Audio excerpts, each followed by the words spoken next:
In this video, we'll add the hour of the day to our line plot and then create an alternative visualization using a heat map.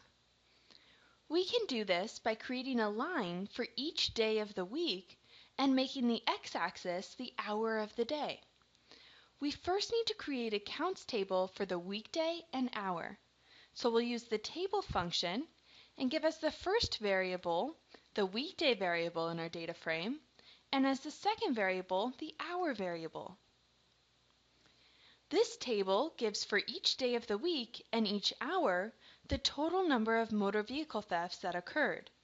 For example, on Friday at 4 a.m. there were 473 motor vehicle thefts, whereas on Saturday at midnight there were 2,050 motor vehicle thefts. Let's save this table to a data frame so that we can use it in our visualizations. We'll call it day hour counts and use the as.data.frame function, run on our table where the first variable is the weekday and the second variable is the hour. Let's take a look at the structure of the data frame we just created. We can see that we have 168 observations, one for each day of the week and hour pair, and 3 different variables. The first variable, var1, gives the day of the week. The second variable, var2, gives the hour of the day. And the third variable, FREQ for frequency, gives the total crime count. Let's convert the second variable, var2, to actual numbers and call it hour, since this is the hour of the day and it makes sense that it's numerical. So we'll add a new variable to our data frame called hour and set that equal to as.numeric, run on as.character, run on our variable day hour counts $var2. This is how we convert a factor variable to a numeric variable. Now we're ready to create our plot.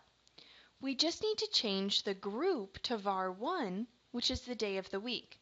So we'll use the ggplot function, where our data frame is day hour counts, and then in our aesthetic, we want the x-axis to be hour this time, the y-axis to be frequency, and then in the geom line option, like we used in the previous video, we want the aesthetic to have the group equal to var1, which is the day of the week.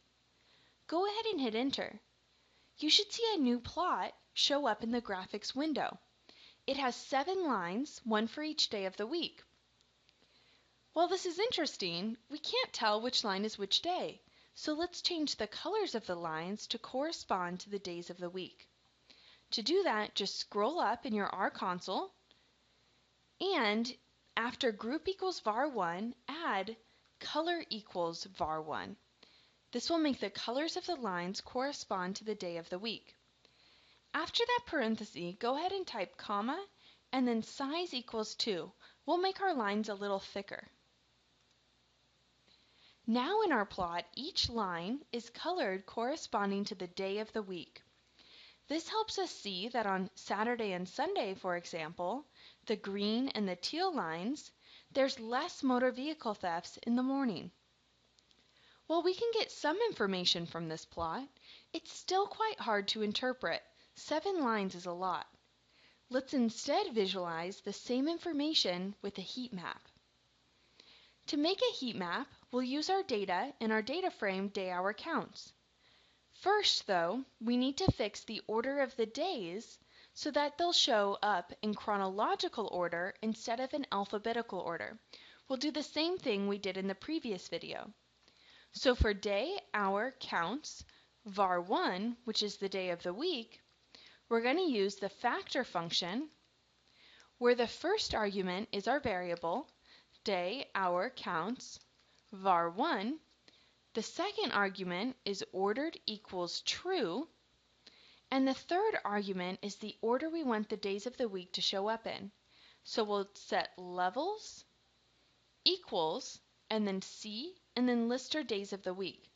Let's put the weekdays first and the weekends at the end.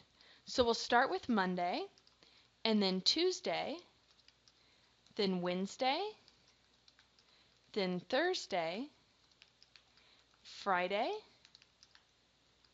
Saturday, and Sunday. Now let's make our heat map.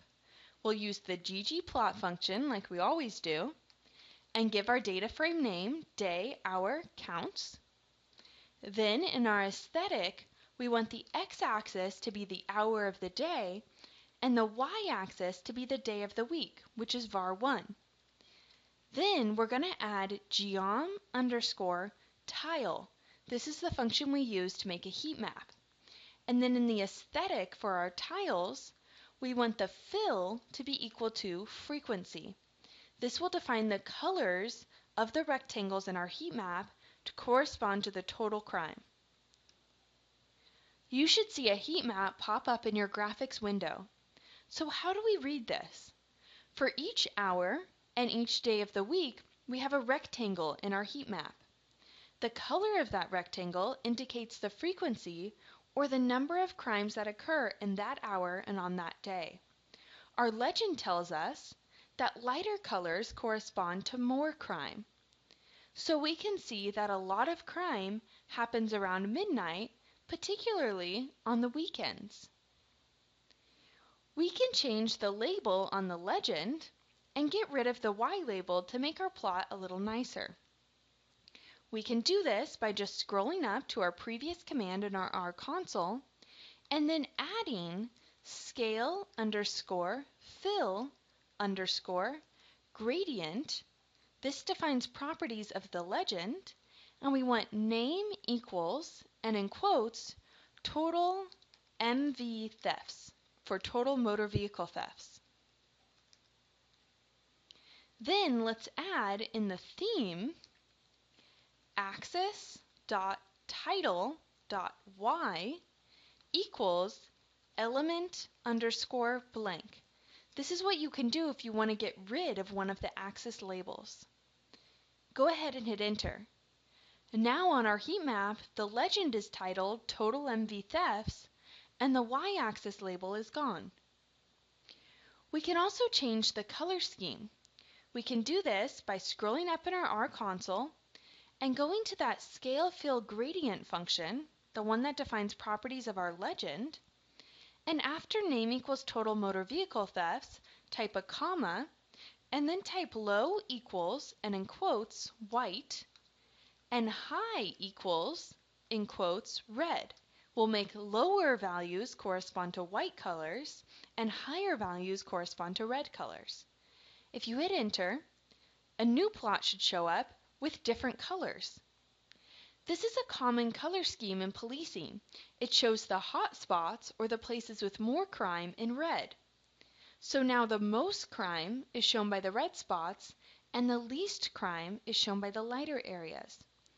It looks like Friday night is a pretty common time for motor vehicle thefts. We saw something that we didn't really see in the heat map before. It's often useful to change the color scheme depending on whether you want high values or low values to pop out and the feeling you want the plot to portray. In this video, we've seen how to create some new types of plots. In the next video, we'll see how to add data to geographical maps.